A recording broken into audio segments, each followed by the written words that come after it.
when people criticize your ideas, they're not criticizing you. You are not your ideas. Listening is probably more important than talking. You make games for other people. It's not a bad thing. I mean, it's actually a good thing. It teaches empathy. And you need empathy to work with people and to make games for others. These days, kids don't dream about becoming movie stars or the next Beyonce. If you want to be rich and famous, become a YouTuber, game streamer, or start playing video games right now. Or better yet, why not create them?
Welcome to Mad Artist Publishing, the place to be for short films, VFX, and animated shorts, and interviews with directors and animators that create them.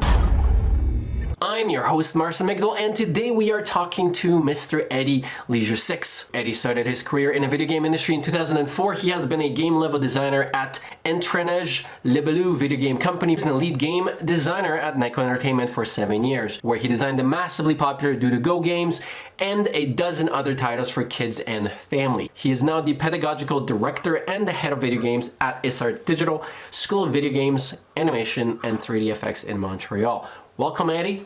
Thanks for joining us. Thank you for having me. You're welcome. So the gross video game sales have outweighed film box office receipts for the last 20 years, and the video games industry has earned more revenue than the movie and the music industry combined every year for the last 8 years. What, in your opinion, do you contribute the massive video game growth to, and why are so many people playing video games earlier and later in life? You have more than one reason to play. You have more than one motivation to play. And over the years, players have become more diverse, which is a good thing, a really good thing. And you have many reasons to play. I myself, for example, when I was young, when I was a kid, I would mainly play games that were really challenging, and I could quit a game for not being challenging enough.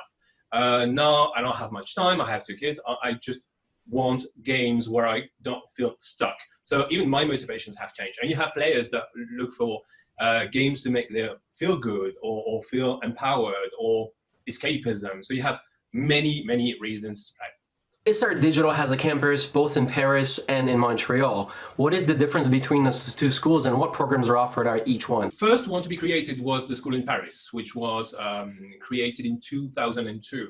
It welcomes 1,000 students, and the Montreal school is more recent. It was created in 2013. We have 200 students at the moment. The main programs are the same, namely 3D animation for movies and the 3 main jobs for video games. So what I call the three-force, code, art, and design. It's basically built on the same principle and core values. One of the main ones would be work-study programs. Our students spend as much time in the school as working in internships in professional studios. Does that happen every single year? The internships? Not the first year. We're waiting for the students to get the basic skills to be of value to the industry. As soon as the second year, they're going to be 1 week in the school and 1 week available for internship, not always working, but available for internships.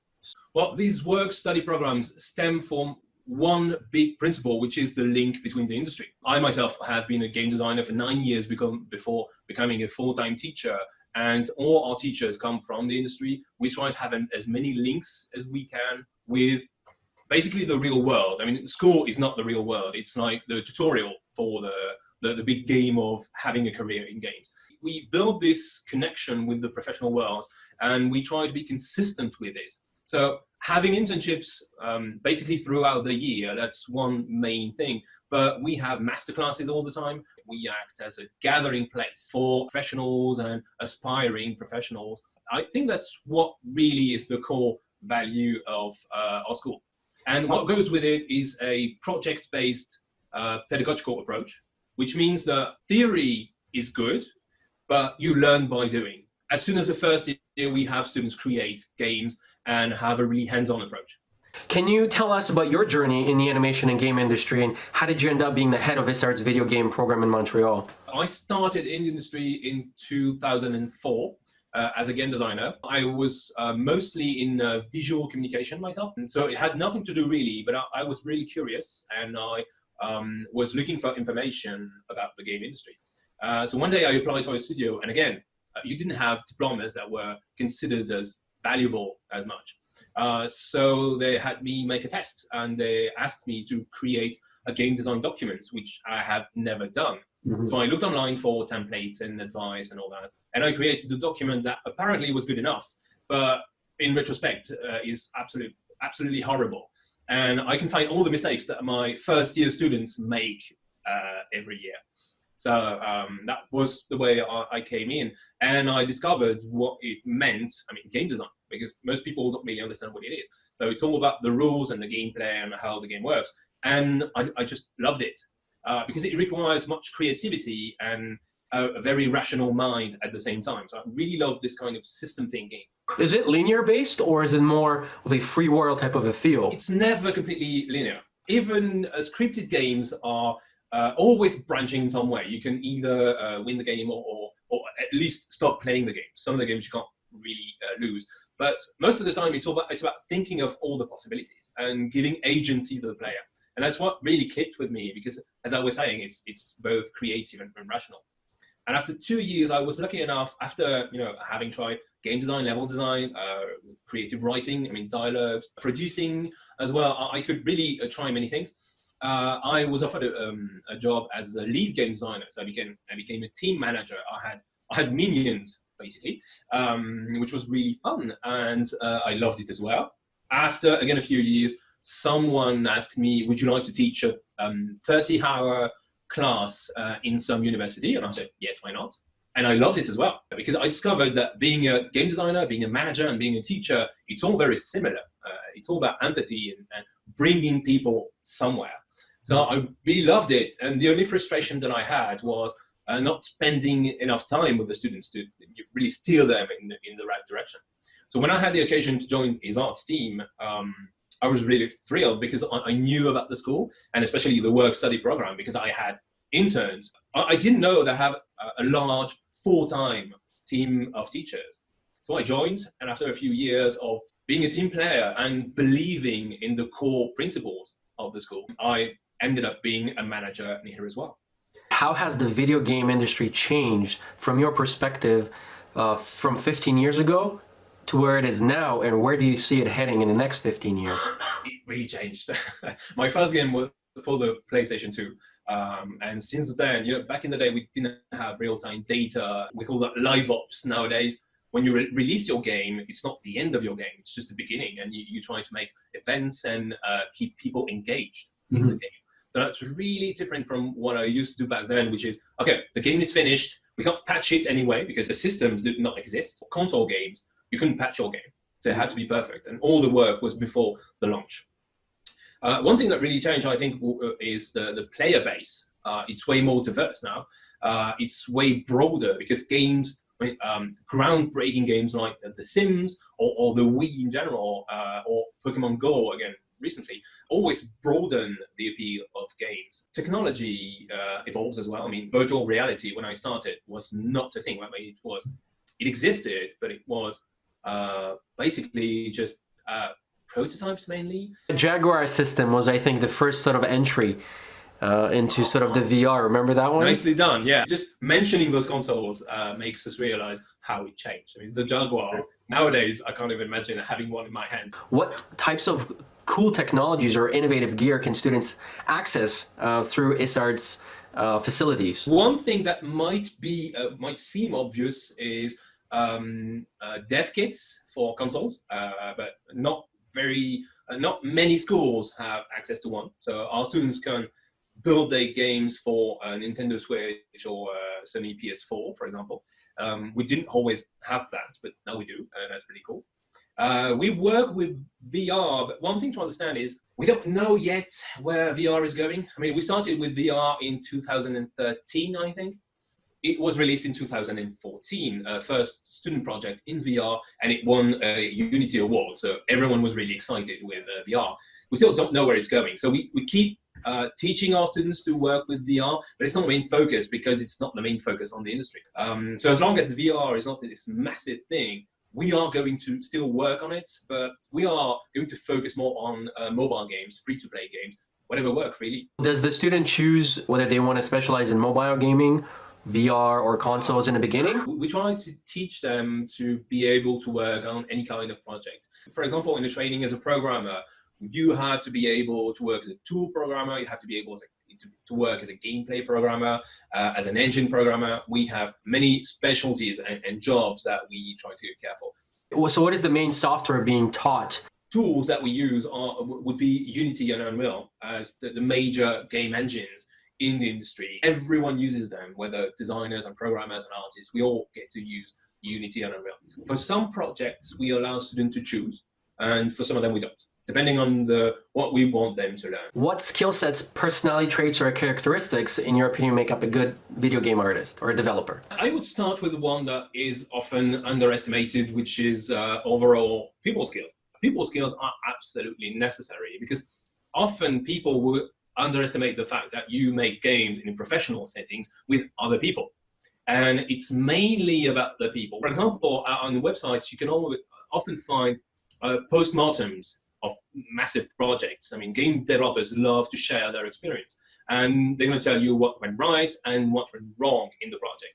And what went wrong, you often find things like team management, conflict management, ambition management, and communication. So it's really key, and that's one thing that would be underestimated. In terms of skills and personality, really depends on which job you want to. People who apply for courses at your school know whether they want to be a coder, a level designer, or do they sort of figure that out in the first year? We have several tools to help them make their choice. On our website, you have a set of questions that when you ask them, it's going to steer you in the correct direction. When people come to the open house, we help them to find out what they are tailored for. And for teams, that we have creative summer camps for them of usually 2 weeks. And they come with us and we try to teach them the basics to find out if they like it or not. We find many young people who just want to work in the game industry but don't know yet what they want to do. So that's something we try to address with them. And what kind of person would not make a good video game developer? Someone who just wants to play games. I mean, we all love to play games, but that's not what it's about. I mean, that's common misconception. And the ones being paid to play the games are not really playing enough, looking for bugs, which can be a bit tedious. Anyone who can't take criticism, that wouldn't be good. And people who are impatient. What kind of games are your favorites, whether it's classic or even current, and why? So my favorite game would probably have to be Wolfenstein 3D, and that's going back years ago. And then Mortal Kombat and Grand Theft Auto, obviously the classic. So how about you? You could ask me tomorrow, and my answer would be completely different. The first one, the Shadow of the Colossus. I love this game. Extremely consistent in its own minimalism. I really like it. I have really fond memories of A Link to the Past. Played that for ages. That was awesome. Even my wife played it. And that's saying something.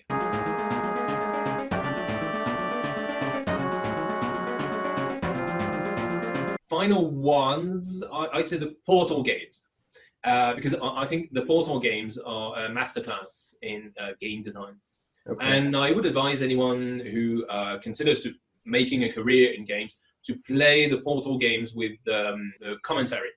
Now let's talk about the numbers in the game industry and the types of positions you can get. So in 2013, Grand Theft Auto 5 came out, and in 24 hours it sold 11 million copies, making it the biggest game of all time, 817 million in sales. Now since then to 2019, they sold 90 million or so units totaling $6 billion. So now with these types of numbers, are there certain genres of games or aspects of a game that can sort of guarantee it to be a success? And if so, do you as instructors try and, I guess, mentor the students into a certain genre, or try and restrict students of approaching a genre when you know it may not potentially be a good one?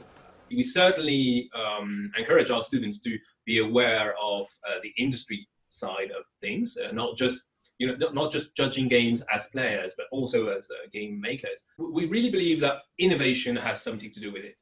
And once you can innovate, you can create any kind of games, because it's the most challenging kind of games you can make.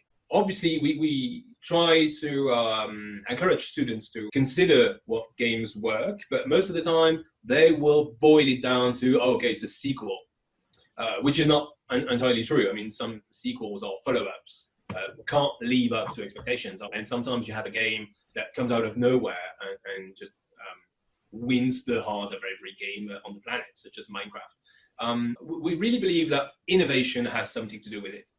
And once you can innovate, you can create any kind of games, because it's the most challenging kind of games you can make. Can you take us through the process of a video game student from ideation to actually developing a full prototype? The key word here would be prototype. The process that I'm about to describe is not just the process in the school, because the process in the industry and in the school are the same. We are teaching them how the industry works, and the principles work whether you're doing a small 20 minutes of gameplay as a proof of concept or a AAA game. The principles are the same. For ideation, they have to work in teams. They have to understand that ideas are not to be protected.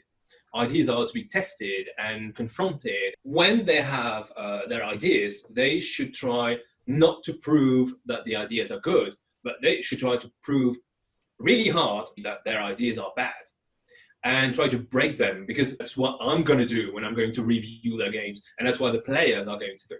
So that's one thing. Once you have identified the idea you want to try out, you have many ways of projecting yourself in what is going to be in the end with documents and all that. But as you were mentioning, we favor prototype. The games you can see that we upload on our website and on itch.io are not prototypes. Those are more proofs of concept. A prototype usually is a crude version of an idea. A prototype is an answer to a question. So once you have the question, you can try to answer it. And framing the question is what's important. We had a very challenging game made by students in 2018 called Lift. And there was a technical question that was central, is can we, based on the position of the mouse cursor, delete matter, altering 3D models at runtime? Pretty challenging stuff. So the prototype was just trying to answer this question. And once you have that, I mean, the rest flows quite naturally. And provided that you refrain from doing anything that does not address the question, because sometimes you just want to get a feeling that you're going forward, but you really have to come back to the question you're asking. So this prototype would maybe have no graphics at all, just cubes, but would answer the question, can we do it? And if it's yes, okay, good, let's move on. And if it's no, well, good as well, because we have answered the question and now we know where we're going. Can you explain and just give a quick overview of each year for potential applicants? What can they know to expect? Depends on the training. In ISART Montreal, the 4 main programs are 4 years long. Can you name those programs?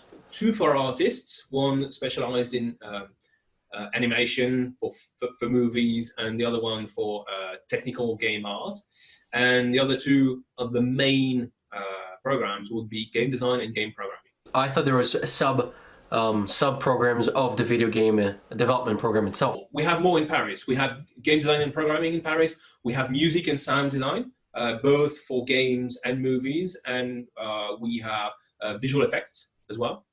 And I was mentioning that advanced program, 1-year programs for producing in Paris and for game data analyst in Montreal. That's in addition to the 4 years, right? Yes. Some people will come from outside the school to follow those programs, but they are more advanced. But do students burn out from these courses? Because I personally took postgrad animation, and then I know in my course, I think something like half the class burned out before we were finished, and they all just dropped out. That's a very good question. Well-being and mental health are concerns that are growing, obviously. I mean, those are concerns in the industry, and we are really wary about that. It's rare that students get overworked and just completely lose it, because we try to be with them. We have different systems for mental health and well-being in place. It is an issue where we are not just following the industry, we also try to teach the studios about what is acceptable and what is not, especially when it comes to interns. Asking too much of an intern is a problem. Sometimes you will have studios hiring students as interns and expecting the same thing as full-time employees, and not provide support, whereas an internship is a pedagogical tool in itself. So we need our students to be supported and managed during their internships. So that's something that's really important for us. What's the application process of getting into the ISART video game program specifically, and what do you look for in applicants or demo reels? You can apply online or during open house day, you can apply there. Once you have applied, you will be guided via email mainly to know where and when you need to upload your resume, portfolio, and all that, and how to prepare yourself from the tests. Because for each training, you're going to have a written test and an individual interview of 30 minutes with one of the teachers. And what we're looking for depends, obviously, on the program you wish to join. I mean, you should have an artistic portfolio when you're an artist, and a design portfolio if you want to be a game designer. Programmers don't need portfolios. On the whole, when we ask for portfolios, we don't ask them to already know what we want to teach them, because that would be nonsense. What we ask is for potential. You don't need to know already how to make a 3D model, but if you've tried it already, it makes your application better because you've tried it. You can see for yourself if that's really clicks with you, and you can demonstrate motivation and justified motivations. Because some people apply and say, I'm really motivated. Do you know what we are teaching in here? And they say, no. So what is your motivation based on? So having tried and knowing about the programs is a really good thing for applicants. How many students do you actually accept? What is your class sizes? It ranges from 10 to 30. So there's one instructor for every, you would say, 23 students in the class, I guess? For some classes or for some projects, we need to be 2 teachers for a class. But it's not about managing students because they are quite autonomous. But it's more to answer questions. Sometimes we need a specialized teacher in game design and a specialized teacher in programming, because some of the projects are quite demanding, actually. If I wanted to apply for the video game programming program, do I need to know how to code, or should I be expecting that that is exactly all that I will be learning? You would need a solid enough background in maths and good logic. Some of our students have never programmed in their entire life. Actually, some students already knew how to program, basically, and some of them joined the second year directly. So we don't expect students to know how to program. We expect them to have solid grounds and be interested. Programming for games has the same basics as programming in any field. Quite soon we are going to enter the specific details of what it means to program specifically for games and for real-time displays, if you want to call games that. Is there a job fair or an award ceremony? Each year we have several games and movies that are produced, and at the end of the year, at the end of the school year, we have hundreds of professionals who come and watch the movies, play the games, and hire our students right away. We also have other events throughout the year, such as ISART Connect. Last year in our school in Paris, we had 40 studios coming from all over the world, meeting in our school and meeting the students. We have 7 people in our career development team. They are the ones who teach the students how to make your resume, how to apply for a job, and they are in contact with virtually every studio in the world. And is this something that this graduate has access to throughout their career, or is we keep supporting alumni. It's really important for us. We have alumni all over the world. We have a strong community in Japan, the UK, or Canada. So it's quite important for us to keep this community alive. And can you share with us specifically what types of occupations would recent ISART graduates get? Specifically to what positions in the industry, in the video game industry? Depends on the training they had and the skills they had. Any program we have will train students to be able to get a job in have several different jobs. For example, game design students will find jobs as game designers, level designers, UX designers, system designers. Artists will actually can be in modeling, texturing, lighting, effects, and so on.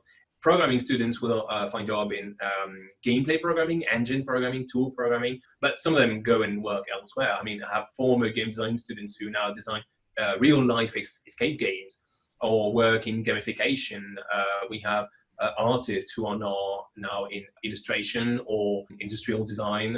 We have former programming students who now work in banking or security. Most of them remain focused on the industry. The content that comes out of your school is French. Is the curriculum also taught in English? At the moment, all the classes we have are taught in French, because basically French is the official language for both France and Quebec.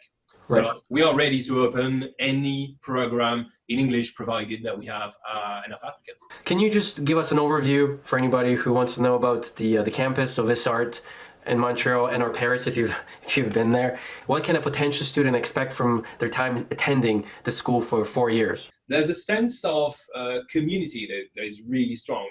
We have plenty of parties, master classes, evening classes for support, for example. Not all the students require the same kind of support. We were talking about mental health. That's a really important matter. So we have partnership with a platform where students can get help if they go through something that's difficult.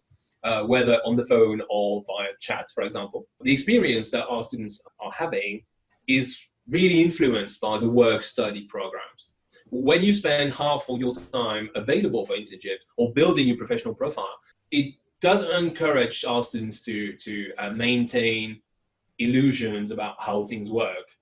So we try to be really concrete all the time, and quite soon all of our students have this mindset that, okay, I'm just not here to be a thinker, I'm here to be a maker and part of a live world and a connected industry. And it goes as far as social issues. You have events in the industry for inclusiveness. Women in Games is a very cool association which we work with for making sure that we promote equal opportunities for all students wherever they come from. So I think, well, that's my view of it. I think that's really what it feels like. It's this sense of community and personal relationships with the teachers. It's not a massive university, pretty casual, but still highly professional, quite relaxed, but hardworking at the same time. And it's exactly the same feeling that we get in the school. What are some of your favorites? And I know it may be tough, or you may not want to admit to it, but if you could mention some of your favorite projects that you've seen over the years? It's not that tricky, especially now, because last week, a game came out on Steam and on Nintendo Switch, which used to be a graduation project from 2016. They won many prizes in student game contests. What's the name of the game? Bold Zack.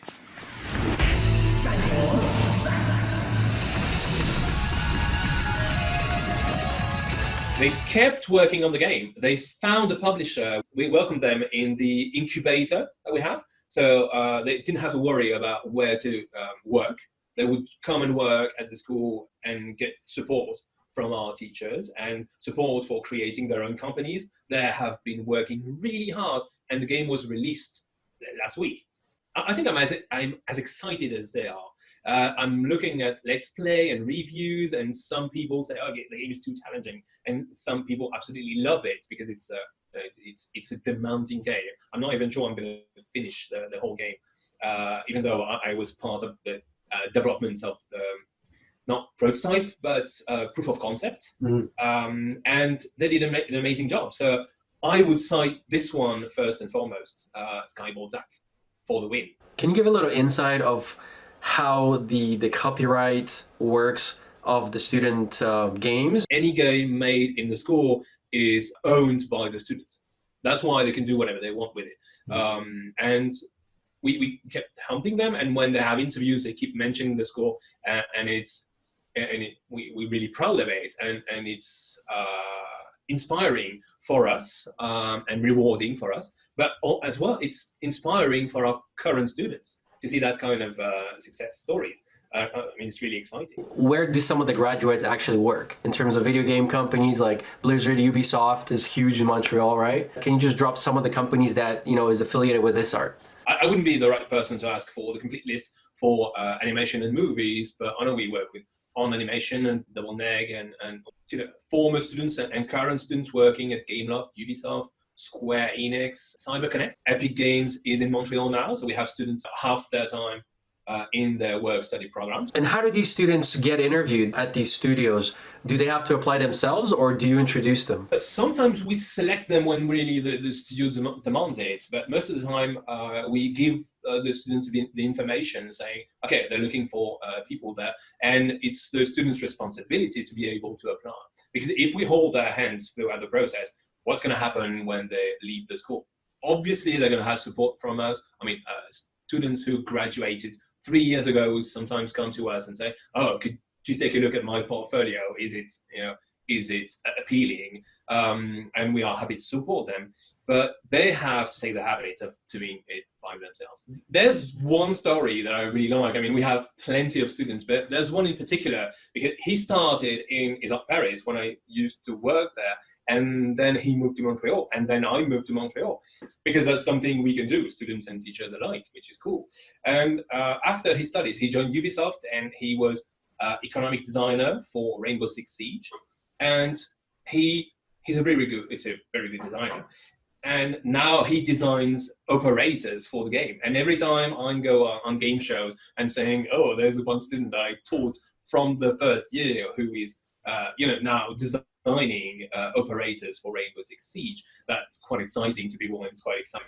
For anybody who doesn't know what an operator is, what is an operator? Mainly the main characters of the game. It's one of the main things for content in the game. That's what keeps the players engaged in finding out who the next operators will be and what their powers will be. So it's really exciting. This whole connection with former students, some of them come here and give masterclasses, and I've taught them from the start, and now they give masterclasses. They are masters. That's really exciting. Some of them come in and hire our current students as interns. Very cool. They become mentors for the next generations. That's really exciting. Where do you see the video game industry specifically, or mobile, VR, and consoles? Where do you see it go in the next 5 to say 7 years? Well, there are current trends that I think are not going anywhere. I mean, esport, I think, is going to stay. So designing games for esport is quite specific. So as it grows, we are going to try and make our students more aware of what it means. I was talking about, live games. Games are more and more live. And I would argue that's my personal bet.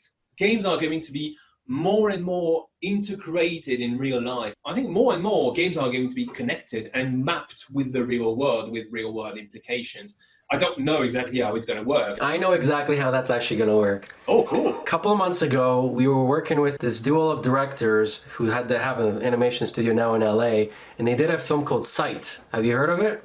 Okay, no. Imagine you have a set of contact lenses that are smart, kind of like, like Google Glasses on steroids, and then anything that you see in your real life turns into a game. So if you're cutting a cucumber, it becomes a game. You have to get correct slices, then you get better points, and that's shared with everybody else.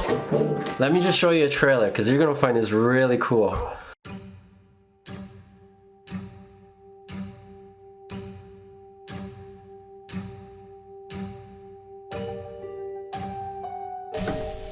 Welcome.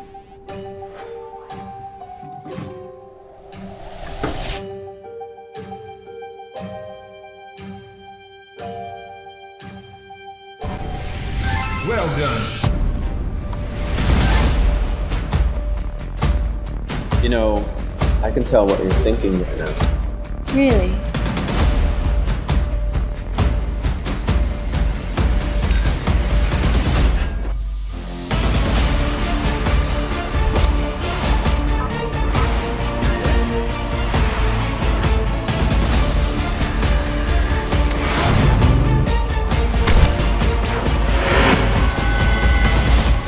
Now let's try this again. I was thinking of something less creepy, actually. I can tell what you're thinking right now. Really? Well, finished our drinks. How about we go to my place for a nightcap? Well, if you're so good in reading my mind, you should know what I'm going to say. If this were to actually happen, then the implications, it would create a whole new genre of video gaming, Absolutely. right? But you're saying that you're thinking something less creepy, meaning what? When I say that games will become more commingled with real life, again, I'm building an existing trend. I mean, in 2007, I think we all became androids. We all became next generation human beings because we all have, well, mostly all people have a black monolith in our pockets, which is a second brain. And people play anytime, anywhere. You have timers in games that are based on the internal clock of the server time, and you have to wait in real life to get the rewards that you deserve. Some of them are poorly designed and just an excuse to get people engaged. But some of them are really interesting. If you take a game, for example, like Lifeline, which was a mobile game, it simulates the fact that you receive messages from someone stuck on a planet. The person stuck on this planet would ask you for advice, saying, okay, I need to rest for the night, it's really cold. Should I stay next to the nuclear reactor, or is it too dangerous? And it would give that person advice, and then the game would pause for a few hours.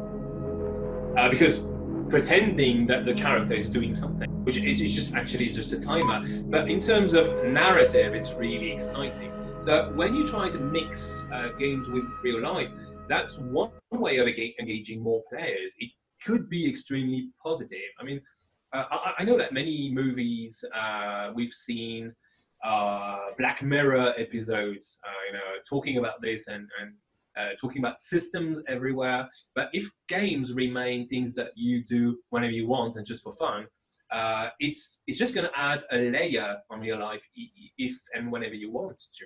So it could be really positive. I can see the way how it could be creepy.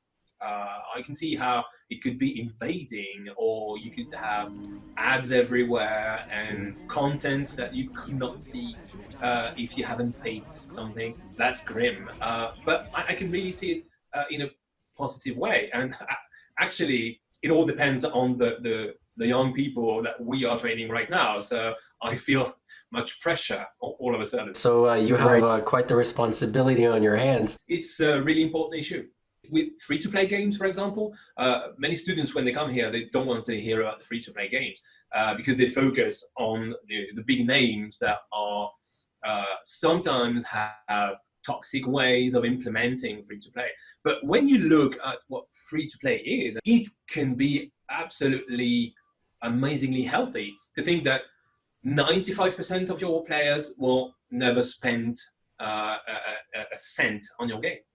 Pretty exciting. I mean, for some of them, it's quite like gambling. So we have a responsibility to help people to understand the odds and be able to lock their account and whatever, or ask for refunds. And whenever it works, it's a really healthy system. Definitely, 100%. For anybody who's getting into this industry, video game industry, if you could share some tips, techniques that would make them more productive, more efficient, a better video producer, game designer, what would that be? I have many of them. List them and we'll release the second video. Okay, cool. Many things I would like to go back in time and tell myself when I was a young designer. The first thing would be, you don't make games for yourself. That's something I teach my students. Your own games, you're never going to be a player of them. You know them by heart. It would be like walking into the Matrix when you've designed it. I mean, you just see zeros and ones and you know it by heart. You've designed a scene to surprise the player. You're not going to be surprised. The game is challenging for players. It's not for you.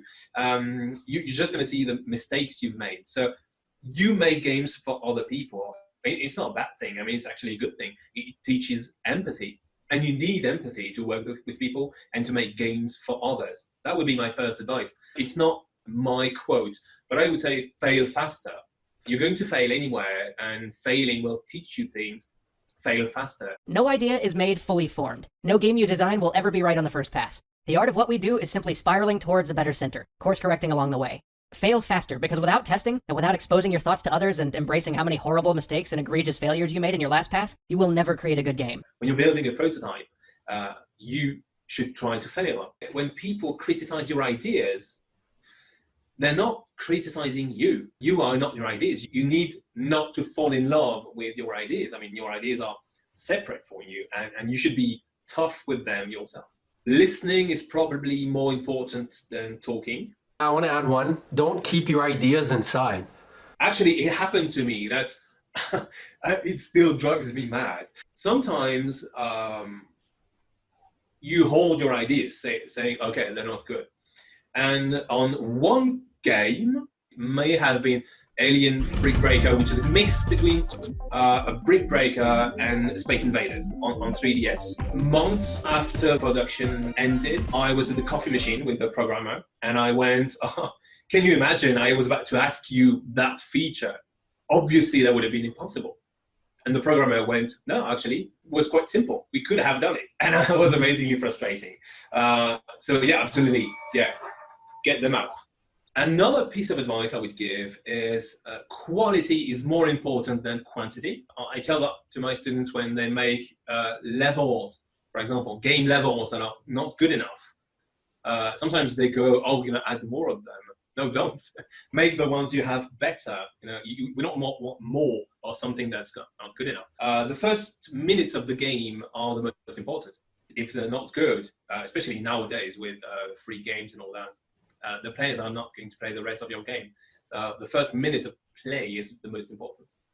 Another piece of advice I would have, and it took me a long time to come to terms with it, when you don't know, bear with me, it's quite complicated.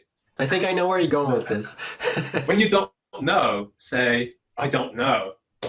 It seems obvious, but it's quite hard, actually. You should be able to say, I don't know. That's how you learn. And we all keep learning. I keep learning all the time. All the teachers that I work with, they keep learning all the time. And that's because they know how to say, I don't know.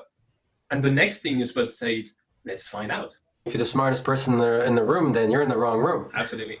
So that's it. We're going to wrap this up. Thank you so much to Mr. Eddy Leja 6 for taking the time to talk to us and sharing his experience, his long list of advice to up-and-coming video game developers and designers. Thank you so much for having me. That was loads of fun. Thank you for your time. If you guys want to learn more about ISART Digital, head on over to isart.com.